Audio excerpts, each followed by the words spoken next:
Well, hi, Zerin. Thank you so much for helping me in my project. Could you tell us a little bit about yourself? Um, I am a speech therapist. I work in a school district in Los Angeles, um, and I work with elementary school age children.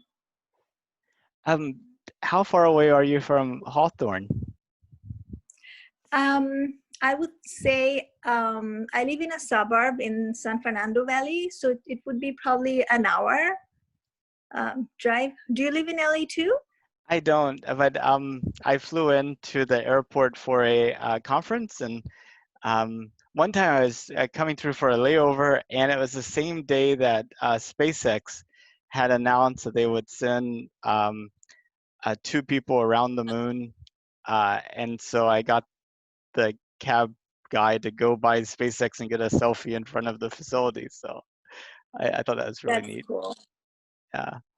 But the speech therapist, with the whole COVID-19, all the kids at home, how has that affected your work? Have you been able to do things virtually or?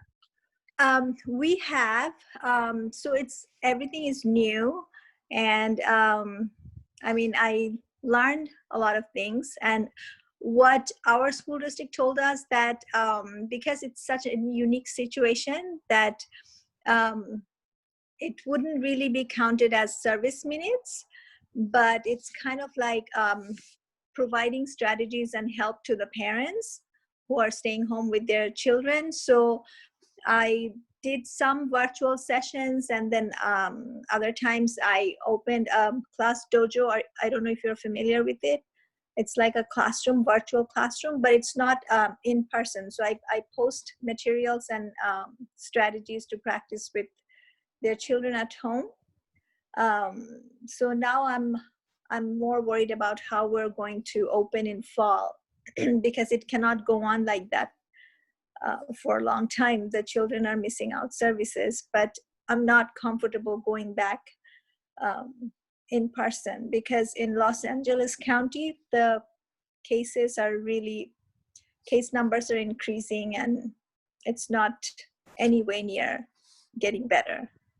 I know the case numbers are getting bad. A lot of people are scared, but also at the same token, it's like it hasn't impacted us enough so that it's like it's still not controversial. Like there's still some controversy about it, right? I mean, Yeah, yeah, um, but I feel like health is more important because there is no way that it's so contagious that if you go out then it's gonna get worse. So I mean, you never know what kind of health condition you may have, underlying health conditions. And I'm at the age um, range that, I mean, um, I feel like I wouldn't be, I wouldn't be very happy if I get it. I don't, nobody would be. Where do you live, Nathan? I live in Houston, Texas. In Texas, we started opening up things, and then our cases skyrocketed, and now we're Yes. trying to close things down. My wife's parents live with us, and they're 80 years old. So we feel. I mean, I'm like 44, and she's 44, and our kids are like, 17 and 21. So, we feel like that we would probably be okay if we got it. But then whenever we take Yeah. um, her parents into account, we're like, take absolutely no risk. So we're just working from home. We have food delivered at home or groceries delivered at home. Occasionally we go on a run or a bike ride, but that's pretty much it. That's about Yeah. That's the same with us too. My husband has to go to work once every other week, but that also freaks me out sometimes. But we get our grocery delivered and everything. I try not to go out as much as possible. Before I think about this other thing, I did have a professional question for you. Mhm. My nephew, he pronounces L's as Y's. Like, so instead of Lego, he'll say Yago. Instead of, anything that How starts with, old is he? he is 8. He's 8, so it should be addressed now because L and R sometimes they come in late. R can come as late as 7 or 8 years old, but he should have L by 6. So this is actually a common articulation error. Like it's called gliding. Sometimes they substitute the L sound, like L and R with Y's. So I mean, you can. It's recommended that he doesn't get any services from school. I mean, he doesn't get school from school right now, so. Oh, but he's 8, so he should have been getting speech therapy for that. Yeah, no, I don't think he was. He goes to a private school. It's really small. Uh, It's in the country. Um, so even at the public school where he went to, I'm not sure they had a speech therapist either, but I'm really not sure. I had to check with my dad and see what the situation is. But so I mean, it's better to have it like have it remediated by a professional, but you can teach him. There are also a lot of YouTube videos. I can text you one that is really good, and you can model it for him. Like, to make the L sound, you have to lift the tongue up, like la la la, like that. Yeah. So when you model it, sometimes, because he's old enough to understand the strategies and how it works, um, so I'll send you the video, so that'll be a little more explanatory. that sounds awesome. Uh, okay, so with the COVID-19 thing, with Mm-hmm. the fact that we have like Starlink with internet access, I mean, eventually, like within the next year, we'll be able to get internet access in the middle of Montana, like you can in the middle of Los Angeles, high-speed internet access. Yeah. And in combination with the fact that living in the cities is more expensive than the country, Mm-hmm. and the fact that, solar power is really possible, and lots of other things. And Amazon can pretty much deliver anything to your house. I'm just Mm-hmm. wondering, do all these factors kind of make cities sort of go away? I mean, like more people moving out into the country and not being so congested. I just wonder what your thoughts were. Um, I mean, I don't know anybody that who have done that, but this is a very good like opportunity, I would say. If you want to move to the country, and you'll get all the benefits, like all the convenience of the city, because you can have everything delivered to your home, and if you can work from home, I mean, I feel like that's a great idea, because not only the city will be lighter, but people will be more in touch with nature if they move to more to the countryside, and it's not going to be as populated. And also, I like nature a lot, so I mean, if I would be able to do it, I would definitely do it. Yeah, I think a lot of people would. I mean, because on top of all those things, you have like the social unrest issues, you have terrorism. I mean, if people are spread out on around the country, then Mm-hmm. you know there's like there's no place to attack. I mean, there's everybody is like less dense, and then from a geopolitical standpoint, missiles and what have you, it's same type of thing. It seems like it would be better for us as a society to be more spread out. Yeah. I mean, it's not very healthy to um, like live in a crowded place, as opposed to uh, like live in a spread out manner. Like, and then of course the air is more cleaner, that way less pollution in one area, right? Of course it is, because nobody's there. But Yeah. once we start getting spread out, that all changes too. So we got Yes. that risk. So um, but the thing is, with globalization, like people are more into traveling, and it's a good thing that people sees a lot of YouTube travel videos. They see and then they plan and they go, but then those places that most popular travel destinations are so crowded that it almost takes the charm out of it. And then also, I don't know how the people who are local in those areas, how do they feel like their their city is totally being like not livable by with, so but that's also their source of income. I understand that too, but I feel like it's good and bad.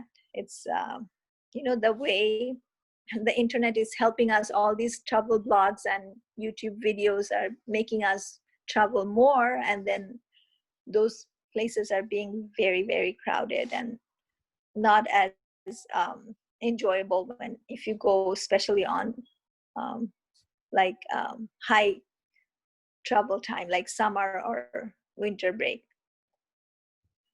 Yeah, I mean, that's also another thing is for the past 18 years, pretty much our travel schedule has been dictated by our children's school. You know, you go in the Yeah. summer, you go on spring break, you go on Mm-hmm. Thanksgiving and Christmas. Those are like peak travel times. So Yes. it costs the most, it's crowded. And I'm Yes. looking so forward to being able to take a vacation during not those times, you know? Yeah. So, Well, unfortunately for me, I work with like I work for a school district, so it's not gonna be until I retire. oh, yeah. Well, you know, another thing is the need to have less dense school populations might really make us reconsider year-round school with children having phasing, and then Yes. the teachers also would able to do the same. Yes. Yes, that's another good idea. Is anybody talking about that in the Los Angeles area? Well, I've been hearing about like a hybrid model of school system, but they did not really break it down. But it sounds something like some student will come in person some days, and then others will come other days. Like there'll be like cohorts, but it's all like up in the air. It's not they did not really decide or let us know anything about it, and it's only a month away, uh, like a month and few days away until the school opens, the fall semester starts. So we're a little bit like anxious how it's going to go.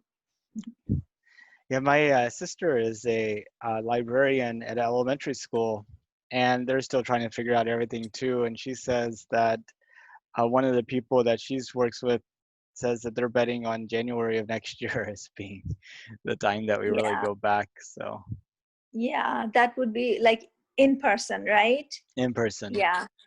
I feel like that would be a little more realistic goal at this point, but our president is pushing to reopen without any specific plans, so we don't know.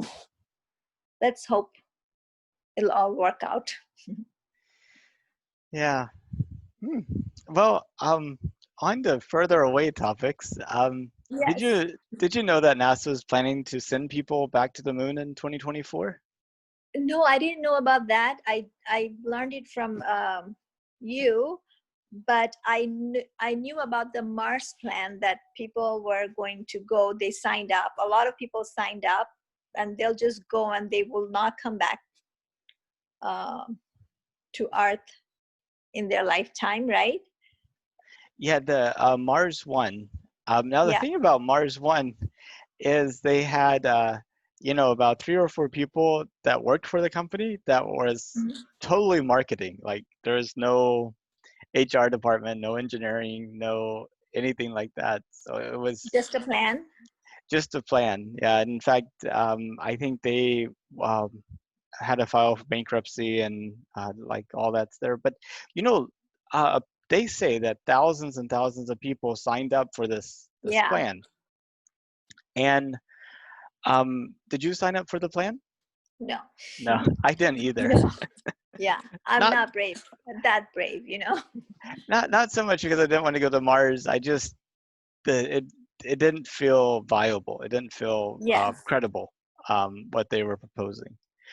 Um, but I wanted to get your opinion on these thousands of people that signed up because I Mm-hmm. have trouble believing that they were making kind of a conscious, informed decision about what it would require to go and be there and come back, and that they probably really didn't care anything about being on Mars. But I think a lot of them were probably in the back of their mind thinking about the ticker tape parade whenever they came back, even though it was like a one-way trip.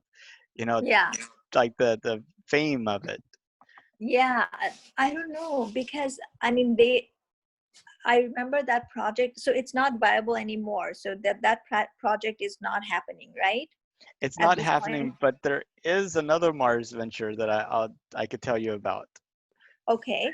So let's talk about, because it was a few years back, right? The Yes, Mars one. And when I heard it, I was really surprised. And then when my husband told me that a lot of people signed up for that, and there were like young people and older people, um, all age range, people from all different age ranges. And then I was really surprised, like what can make people um, um, like make such a decision that I'm gonna go and not come back. Yeah, for me, I was thinking like maybe the younger ones were probably like um, for the adventure of it, but I couldn't really figure it out because I feel like I love my life enough not to just abandon everything and go to a different planet.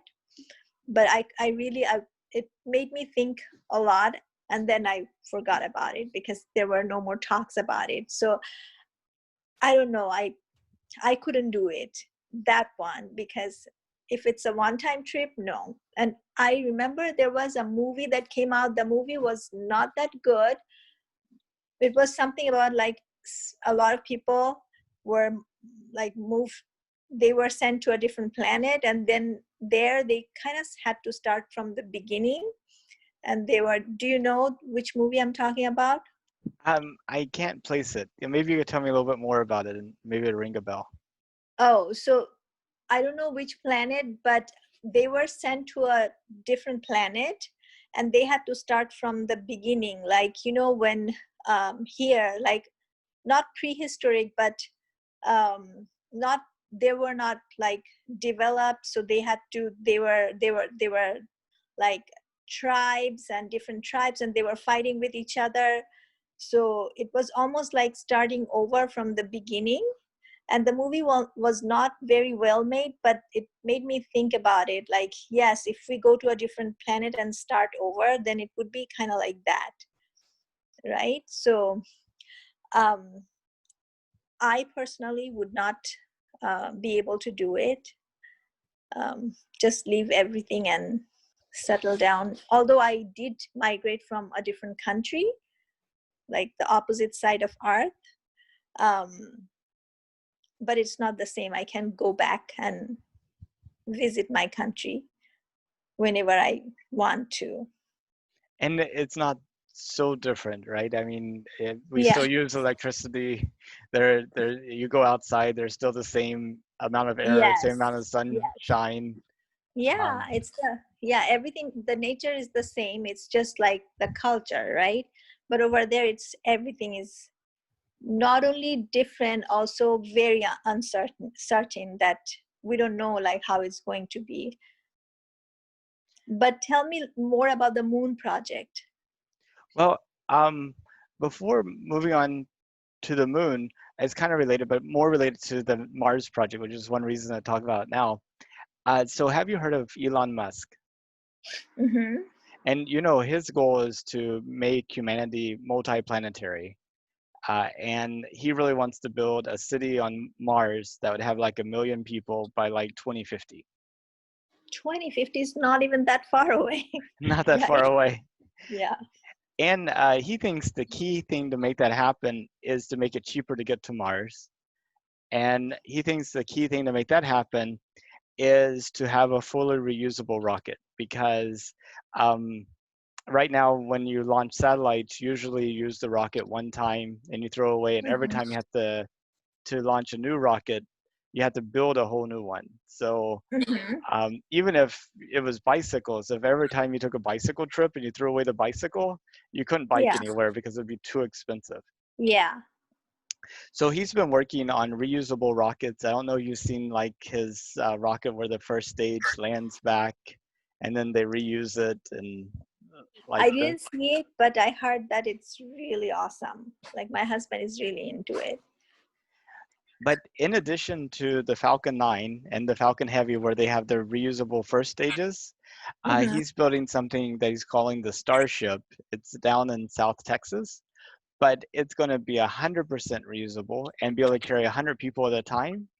And you could use the ship to go between, say, Los Angeles and say Tokyo in like 30 minutes. Um, Oh, or you could use it to go from Los Angeles into orbit, or you could use it to go from Los Angeles to the moon or to Mars. So you could use the same ship for all these places. so you can maybe like you can actually travel to moon. Like you can buy a ticket and go visit the moon and then come back, right? It would be capable of doing that. And he's not just building one of them, he's building a factory that he thinks he'll be able to produce two of these a week and use each Wow. one could fly as many times as 3 times a day. So like it's like looking at the Wright brothers plane Mm-hmm. and trying to imagine like the 747. You know, it's just like Yeah. it's a technological leap. Like it's right now what it's going to enable if he's successful with it, and there's a lot of Mhm. questions about that, and there's a lot of people who think that he won't be, but I'm hoping that he's successful. um Yes. it I mean, it would literally make the impossible today possible, and it seems kind of exciting. But he's planning to have two-way trips to Mars, so um, that his company is actually ran by a lady by the name of Gwen Shotwell, Mm-hmm. and I got to go to a place where she speaks, and she's like, asked the question, "Would you go to Mars?" And she's like, pretty much the same thing that you said. She said, at the beginning it's going to be more like camping, and I don't like camping, so I would Mhm. not I would not go to Mars. So it's definitely not for everybody. Yeah. I mean, if it's like camping, I would probably go because to. But I'm wondering, the astronauts they have to go through really like vigorous training to be on the spaceship. But then if if he's planning to make regular people travel, then the spaceship would has to have to be different, right? Like how would that work? No, I think you're right. Um,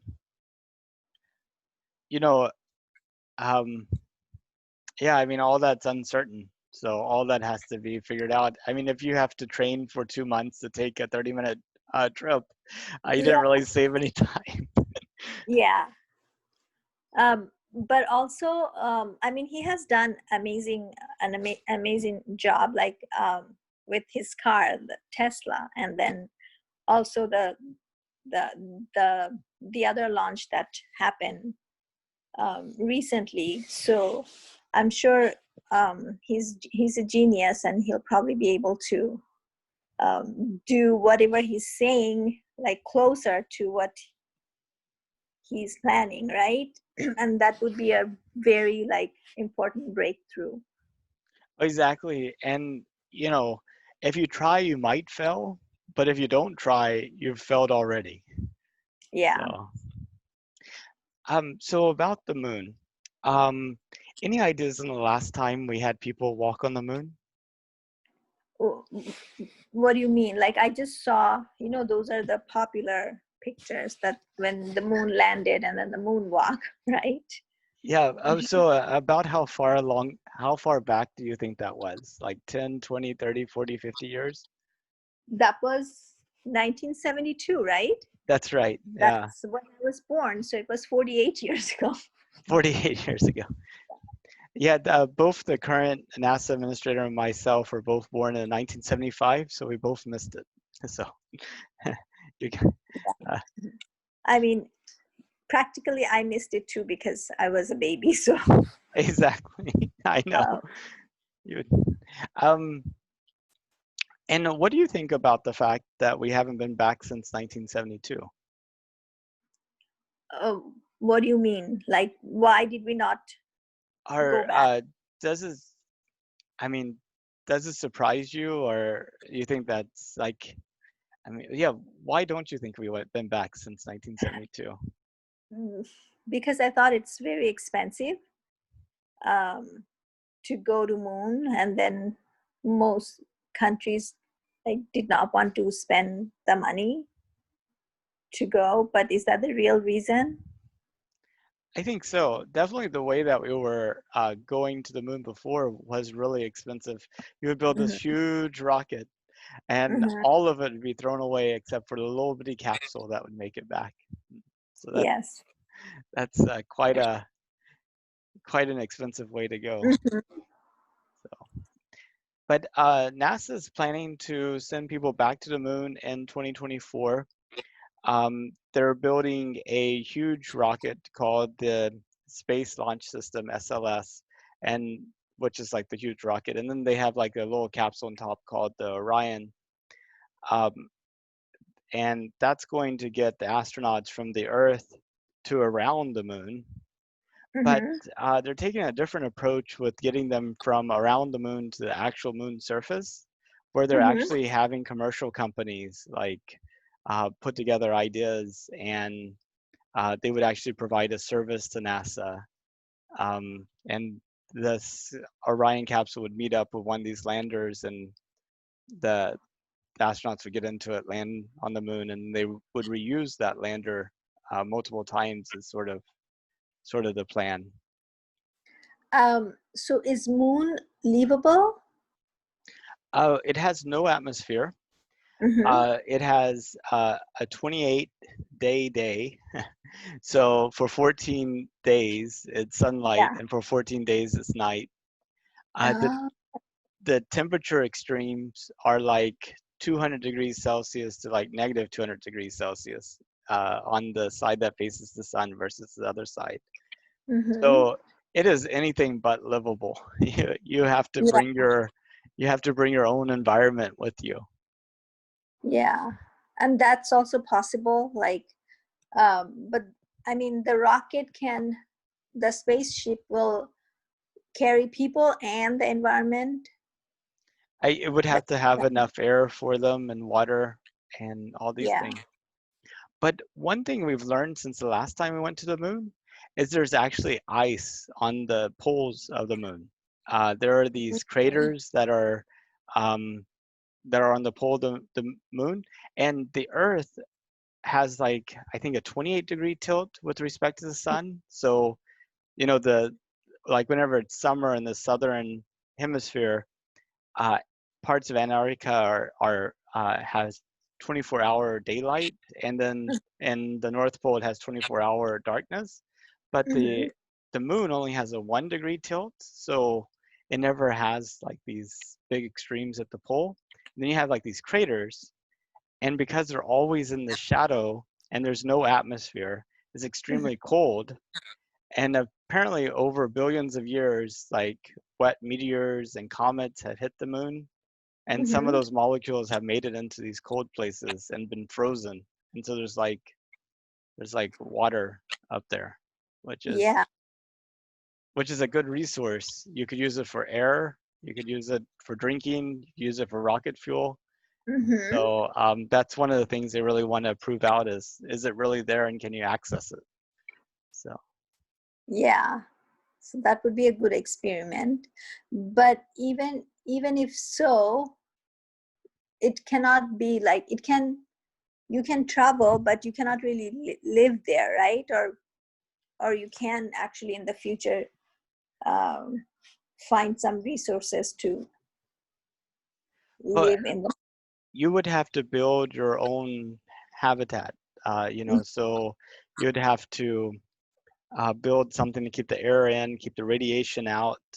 Mm-hmm. You would have to figure out how to recycle your water, recycle your air, grow your Mm-hmm. food, make things. So I mean, you wouldn't be able to walk outside like you do here, but you could suit up and walk outside, and you could create like an artificial environment with like parks and stuff. You could think of it more of a cruise ship than Yeah. um, than a house. So it'll be kind of like not not natural. It's like an artificial environment that you create to live. So is the plan? So Elon Musk's plan is to send people to Mars, not to Moon. Moon is just like a project to go and see if, like, if you can go visit Moon. Is that Well, what it is? so the National Aeronautic and Space Administration, NASA, Mm-hmm. Mm-hmm. their plan is to go to the moon, and so Elon's company. Did you know that Jeff Bezos, the founder of Amazon, Amazon. Mm-hmm. he has a space company too. Oh, he does. So that's probably the next big thing. Yeah, uh, and uh, and there's a few other people that are into space. But so NASA is planning to send people to the moon. Elon wants to send them to Mars, but he's like, well, if NASA's going to the moon and they're willing to let me be a part of that, he wants to be a part of that too. And so that's kind of the thing. But what do you think about that? About us, about the U.S. spending money to go back to the moon? Do you feel like it's like a really good thing, or that maybe it's misplaced priorities, or how do you think about it? Um, so what are they saying? Like, what is NASA's? Why do they want to send people to Moon? Well, they have a long list of reasons. Mhm. So in no particular order, um, one is to kind of explore the moon and find out what resources are there. Does this water Mhm. ice, can that work? Mhm. Also, there's these things, rare earth metals, which are used in like our semiconductors and a whole bunch of different industries. And the rare Mhm. earth metals are actually from meteors. Now, there's only a few deposits of them that we found on Earth, but potentially these same meteors are on the moon, and there might be an abundance of them if we could just find them and locate them. The other thing is science, which is a little bit more difficult to talk about because it's about finding out what you don't know. So Mhm. one thing is meteors are constantly hitting the Earth, but most of them burn up in the atmosphere. Mhm. Some of them, most of them hit the oceans. The ones that do hit land, they get weathered and grown over and what have you. But the Mhm. moon's been going through the same environment the Earth has, and it's those same types of meteors have been hitting the moon too, but it's like almost a perfect record of them. So we can see how often does it get hit, what are the sizes, what are they made out of, and we can learn a lot about sort of the environment in the past, which might tell us a little bit more to what to expect in the future too.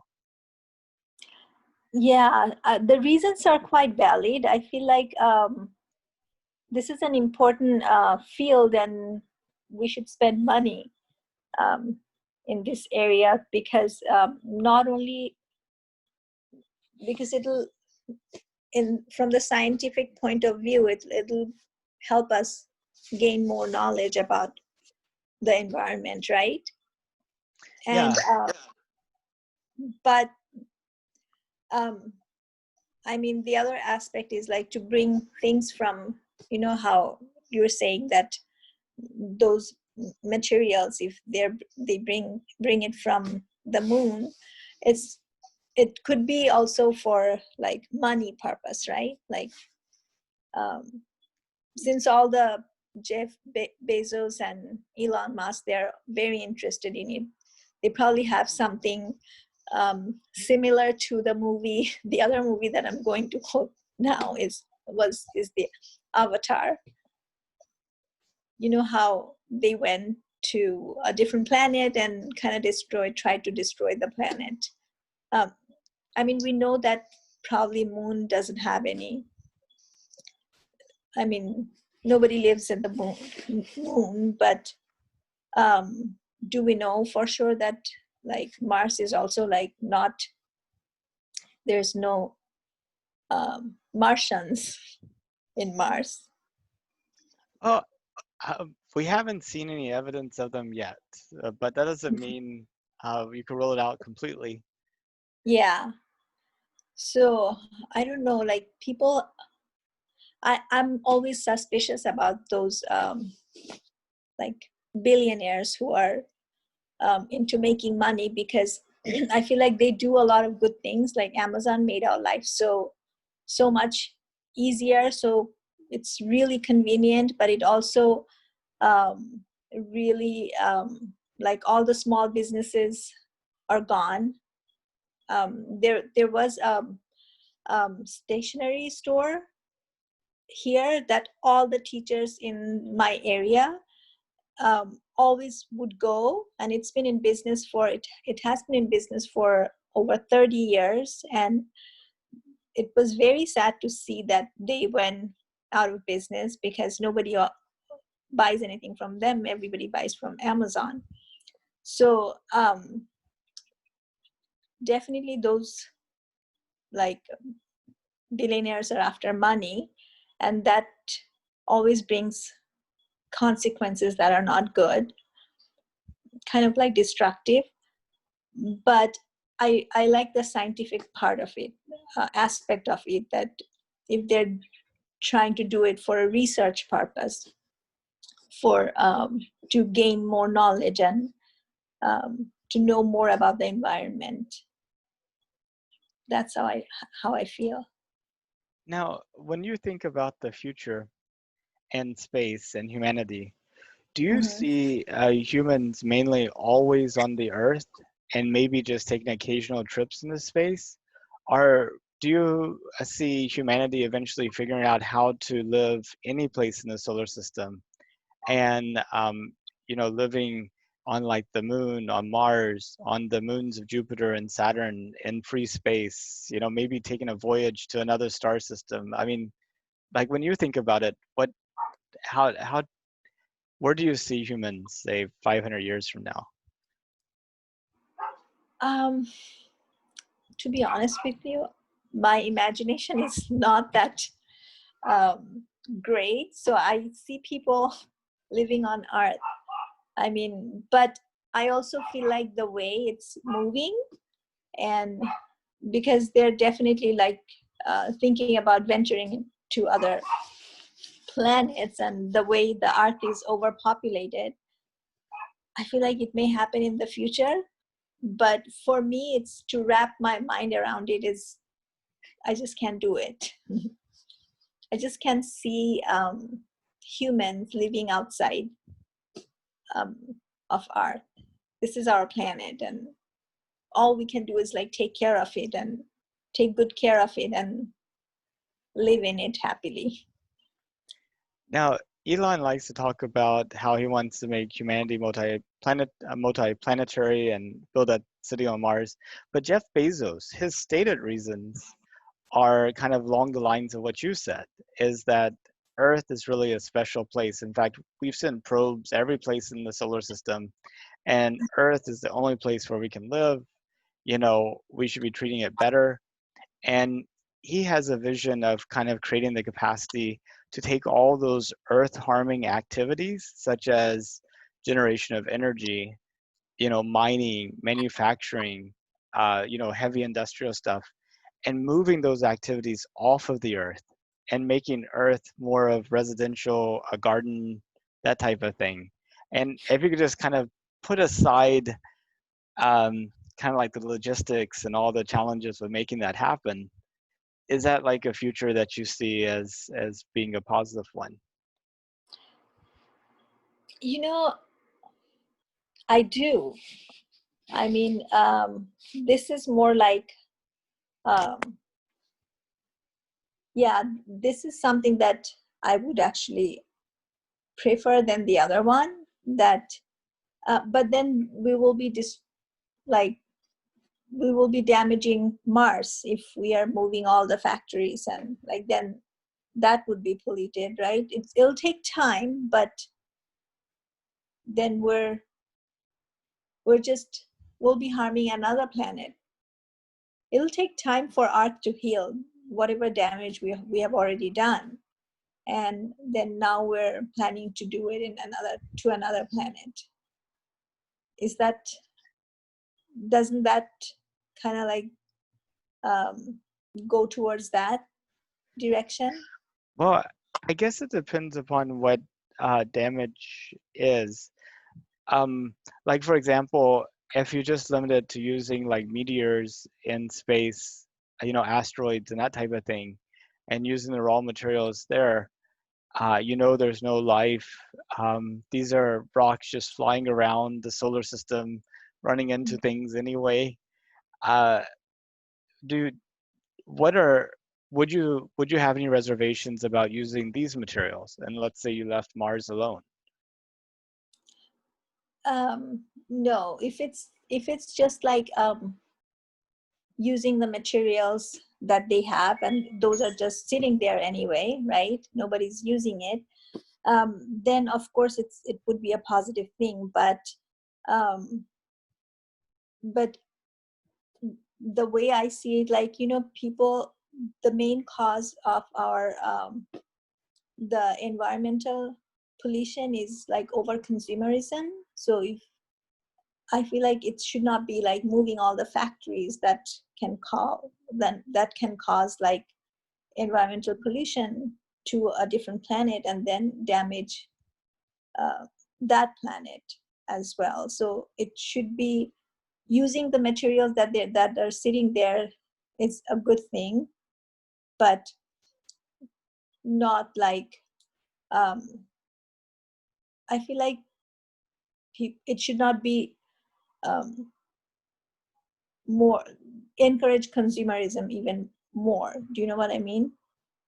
Yeah, I've been studying something lately called intentional communities. I don't know if you're familiar with them, but these are like communities where people move together with the idea of setting up a community, and oftentimes they try to be environmentally friendly or produce their own food and things like that. And um, one of the people I was listening to says that in a lot of communities, this idea of having bread labor is so important. Like, um, if you have to actually spend your own labor to produce the things that you consume, then Mhm. what you suddenly need becomes much, much smaller because you're like, I really don't need that thing. But the moment that you kind of outsource your needs to somebody else, Yeah. then you don't know about the cost of producing that thing. And it just becomes so easy for you to want more and more stuff. Uh, Yes. and I think in order for like settlements in space to work, they would have to live this voluntarily simple life for a long time, and maybe long enough so it just becomes a way for them. And maybe in some ways that approach kind of gets communicated back to the people living on Earth and becomes everybody wants to live like a Martian. That would be really good. But that was that movie about. But people always like, the developing countries, their way of life is, some people here in the Western world are trying to um, utilize, because they know that those way of lives are better than the way we're living now, because it's less pollution. um, but those developing countries, when their situations are improved, they're kind of like wants the Western type of mentality. They go into consumerism. I guess it's like a cycle. You start with little things, and then you just want more and more and more, and then eventually you see that more is not the, there is no end to the more, and then you try to go back. Do you know what I mean? So Western people, a lot of people are now can see that the consumerism has its really negative effect on the environment and also in people's lives, right? So it's like they may start that way, and then it can it'll take time, but it can, they can make it just like how it is here now. I know, and it's really bad because these companies that produce these things then go and try to manipulate people's opinions and their views on the world just to make you want more. Like Yes. it's like I mean, it's not just like they produce this thing and people naturally want it.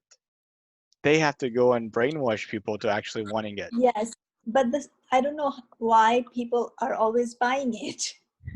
They're I mean, I, brainwashed. yeah, brainwash, and I always wonder, like, what part of the brain is so washable that we are always buying into those advertisements, and they know, they do research, like how can they manipulate it in a way that people would not even understand that they're being manipulated, right?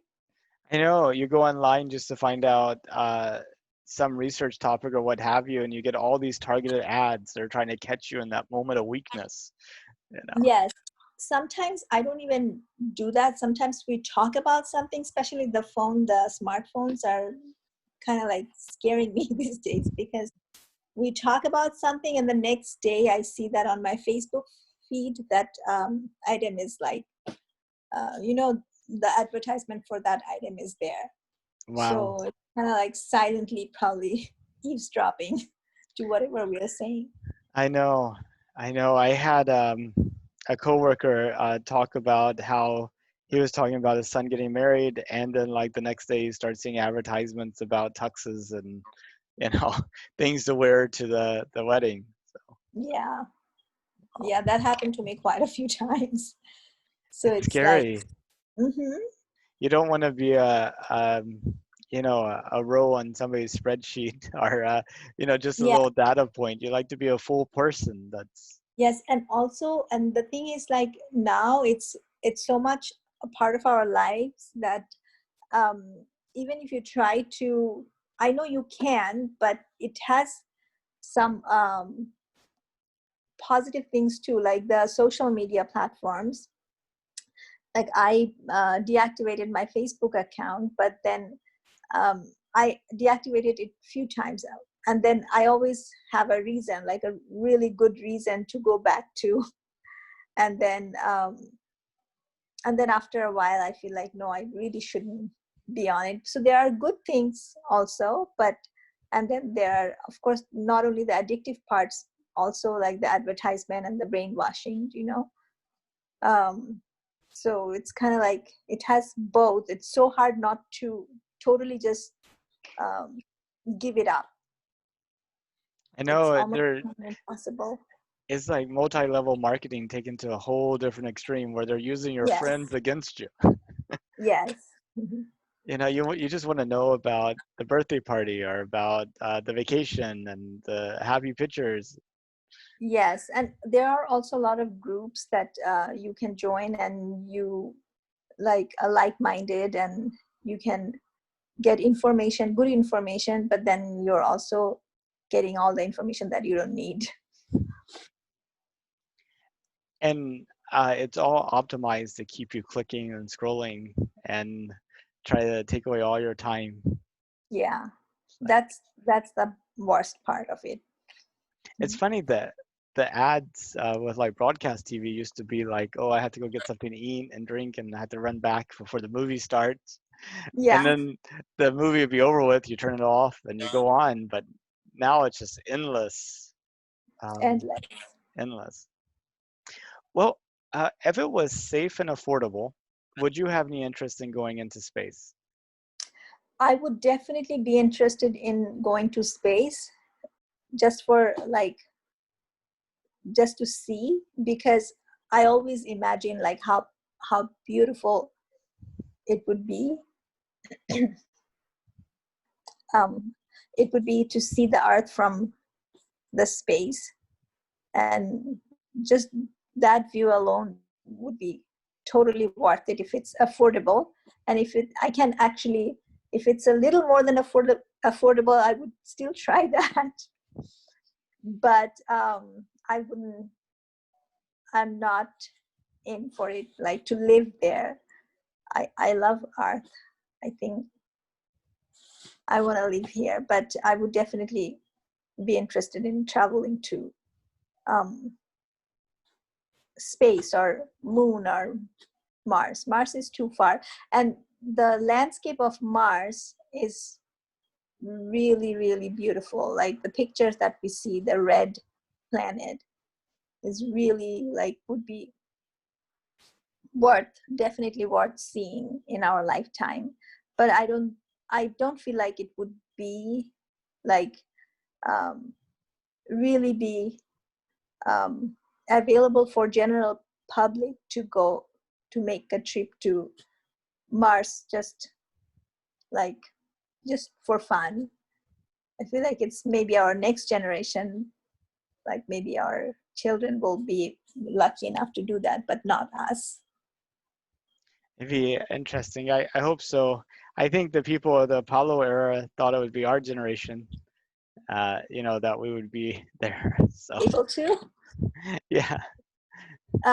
Yes, maybe we will see it, we will hear the news of it, but maybe I will be too old to really travel to space, because not only it's in space, it takes a toll on your body, right? Because it's the time is different, and everything is different when you go to space, the non-gravity part of it. So um, I feel like the older people, it'll be harder for them to go. But I would I would be definitely excited to, if I see that it's happening, and even if I see pictures of it, I'll be very happy. I'll be very excited. Yeah, me too. I'm hoping that this decade, the 2020s, is like what the 1990s were for the internet. That in the 2020s, like For space space. opens up in a really big way for us. Yeah, that could be, since all the business magnates are taking an interest in it, right? Yeah, and they've been working at it since the early 2000s. Both SpaceX and Blue Origin, I think, started back in like 2001. So And now they're seeing some success in it, right? exactly, yeah, especially Mhm. SpaceX between Yes. their reusable Falcon 9 and Falcon Heavy, and then Mhm. Starlink and just everything. Well, was there any topic you wanted to talk about that we didn't get to? Um, no, I think, and thank you so much for the discussion, because um, I actually didn't know about the Elon Musk's Mars plan. It's called Mars 2. Oh, I don't know what it's called. He's just focused on creating the Starship right now to make it Oh, possible to send people to Mars. oh, And after, I mean, he wants to send like 2 ships to Mars in like 2022, and then 4 ships in 2024, 2 with just cargo and 2 with people. And 2020 is only 2 years. I know Okay. he says it's aspirational. That's like Mhm. what he aspires to do. So, and Mhm. his time runs a little bit different than our normal calendar clock time does. Uh, Yeah, but maybe you aim for 2022 and you make it in 2028 or something. So yeah, yeah. I mean, it's going to be a huge breakthrough if he's successful in what he's, and hopefully he will, because the car is a really amazing thing that he has done, right? The Tesla. Have you driven a Tesla? I mean, I rode in it, but I didn't drive it. No. Yeah, I had a friend of mine. We were coming from Austin to Houston. It's about maybe 150, 120 miles. It's not too far. And I got to drive it, and the autopilot was really amazing, and it's a really nice car. Yeah, I liked I it. feel like I would be a little bit scared, but it'll take a little bit of getting used to driving it, right? Because it's so automatic. Yeah, definitely. And you always have to be ready to drive. Like there was a part of the road where like the stripes weren't right because they were doing construction, and the car is like, take control now. You know? So yeah, Yeah. so sometimes that's there too. Well, Zerin, I really appreciate your time. Can I ask how you found out about my project? Um, Adiba? Oh, Adiva, I thought, yes. yes, Excellent. yes, I really appreciate Adiva. She's so sweet. I yes. She's interviewed very sweet. Diva, eJazz. I just interviewed Tabine a couple of weeks ago, Oh, so have to. are their interview all on your website? They are. I can send you the links to them. Can you send me? Because I would, they're all very smart people. I would like to hear what they said. And if you know anybody else, I hope you. I mean, I plan to do one a day till the end of 2024, even regardless of what happens with the Moon Mhm, project and what have you. So that means I have to mhm. find 1,600 people to interview. Sure, I will definitely forward it to anybody I know, to my friends. Awesome. Well, you Yeah. have a good rest of your day, and I'll send you those links. And You too. And hope I'll send you the YouTube video for your nephew. I really appreciate that. Thank you, Nathan. Thanks, Darren. Bye bye. Bye.